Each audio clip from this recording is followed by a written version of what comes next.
आज और इस वक्त की ये सबसे पहली बड़ी खबर है बाबा के वकील एपी सिंह के दावे को लेकर। आपको बता देते हैं कि आखिर ये दावा क्या है। दावा ये कि हाथरस हादसे में बाबा के वकील की तरफ से दावा किया जा रहा है कि हादसे के पीछे बड़ी साजिश है और स्कॉर्पियो सवारों ने स्प्रे का छिड़काव किया है। स्प्रे के असर से महिलाएं गिर गई और एपी सिंह की तरफ से दावा यह भी किया गया कि मामले में वो एफआईआर भी दर्ज कराएंगे। तो वकील एपी सिंह की तरफ से किए जा रहे दावे के तहत ये बड़ी खबर क्या है आपने जानी, लेकिन खुद वकील बड़ी साजिश होने का जो दावा कर रहे हैं वो पहले सुनिए।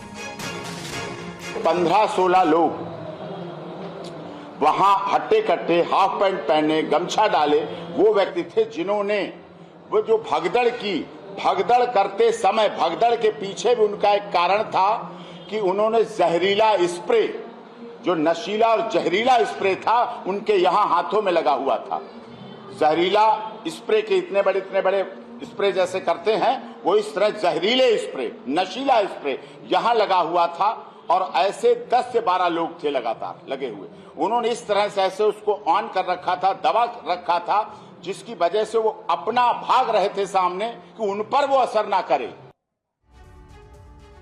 तो देखिए ये नई कहानी बाबा सूरजपाल के वकील एपी सिंह के हवाले से सामने आई है। बड़े दावे किए गए हैं। बाबा सूरजपाल के वकील एपी सिंह ने जहरीले स्प्रे को लेकर क्या दावा किया है ये जरा आप समझिए। 2 जुलाई की घटना में एक सोची समझी साजिश का वो जिक्र कर रहे हैं। सत्संग स्थल पर एक अज्ञात स्कॉर्पियो दिखी, स्कॉर्पियो सवार लोगों ने जहरीला स्प्रे छिड़का, वहां पर खड़ी महिलाओं पर, लोगों पर 15-16 लोग स्प्रे छिड़कते हुए भाग रहे थे, ये उन्होंने दावा कर दिया है। हालांकि उनकी तरफ से तो यह भी बताया जा रहा है समीर की गमछे से छिपाकर स्प्रे करते हुए ये लोग भाग गए और कितने, 1-2 नहीं बल्कि वो कह रहे हैं कि 15 से 16 लोग थे जो स्प्रे छिड़कते हुए वहां से भागने में कामयाब रहे और नशीला स्प्रे छिड़कने से महिलाएं बेहोश होने लगी। स्प्रे की वजह से ही लोग तुरंत बेहोशी लोगों में आने लगी और वो आगे भाग रहे थे, पीछे स्प्रे छोड़ते जा रहे थे। यानी वो एक पूरा सीक्वेंस ऑफ इवेंट बता रहे हैं कि आखिर साजिश किस तरीके से हुई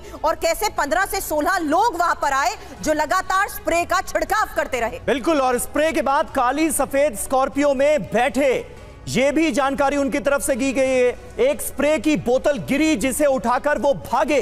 हादसा नहीं, सीधे रूप से ये हत्या का मामला है और इसके पीछे कोई गहरी साजिश है, ये उन्होंने जिक्र किया है। हमारे साथ कई खास मेहमान इस वक्त मौजूद हैं। खुद एपी सिंह हमारे साथ मौजूद हैं, बाबा सूरजपाल के वकील विक्रम सिंह साहब हमारे साथ मौजूद हैं, डीजीपी रह चुके हैं उत्तर प्रदेश के अभिषेक राय वकील हैं सुप्रीम कोर्ट के, वो भी हमारे साथ मौजूद हैं।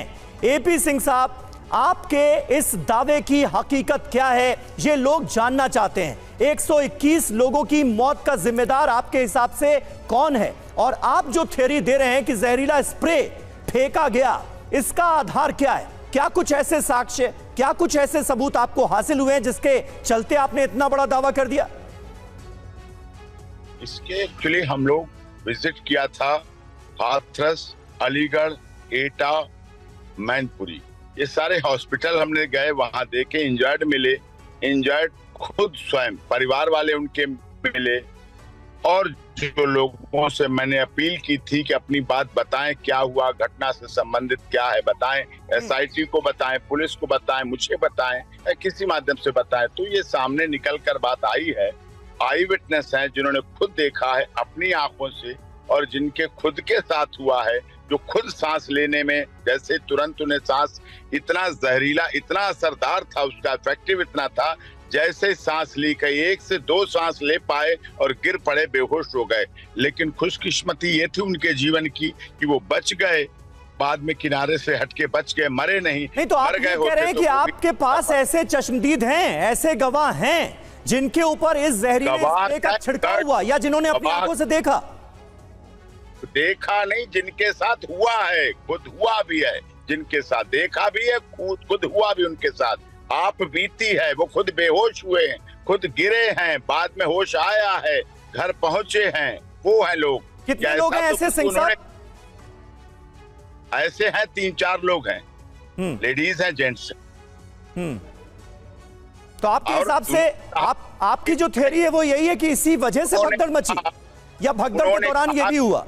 लगातार, और ये वो लोग हैं जो कई बार सत्य के साथ में आए हुए हैं, मानव मंगल मिलन सद्भावना समागम वर्षों से आए हुए हैं, उन्होंने कहा कभी ऐसा नहीं होता, कभी कोई सत्संगी भाई किसी एक दूसरे के ऊपर चढ़कर दबाकर कुचलकर कभी नहीं निकलेगा। वहां तो मानवता भाईचारा सिखाया जाता है, वहां तो मदद करने के लिए आते हैं। इस तरह से एकदम जो भगदड़ हुई इसको प्लांट था, आपराधिक षड्यंत्र के तहत रची गई और बिल्कुल या तो नारायण साकार हरि को ऊपर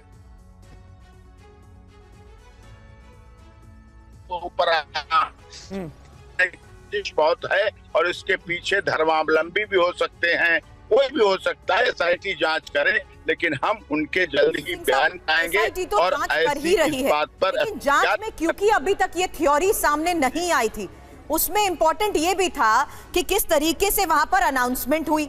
और अनाउंसमेंट क्या हुई? पैरों के रज लेने के ऐलान के बाद जो लोगों की भीड़ बाबा के बिल्कुल नजदीक पहुंची, महिलाएं उनके नजदीक पहुंची, उस वजह से वहां पर भगदड़ मची। आप गलत इंटरप्रीट कर रहे हैं। नारायण साकार हरि 30 से 35 मिनट पहले वहां से कार्यक्रम का समापन करके जा चुके थे। जो उनके निकलने का रास्ता है वो बिल्कुल बैरिकेड से लगा हुआ होता है, वहां कोई नहीं जा सकता है। बस उनके सेवादार बुलाते हैं, सेवादार ही निकालते हैं।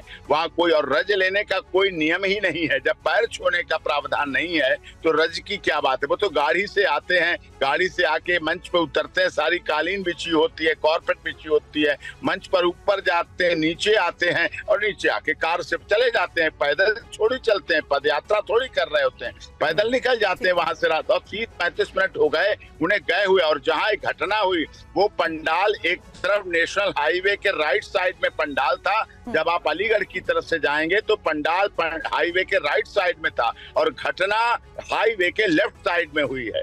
घटना लेफ्ट साइड में हुई है। रज का तो कोई मतलब नहीं है। ठीक है, आपके हिसाब से रज का कोई मतलब नहीं है।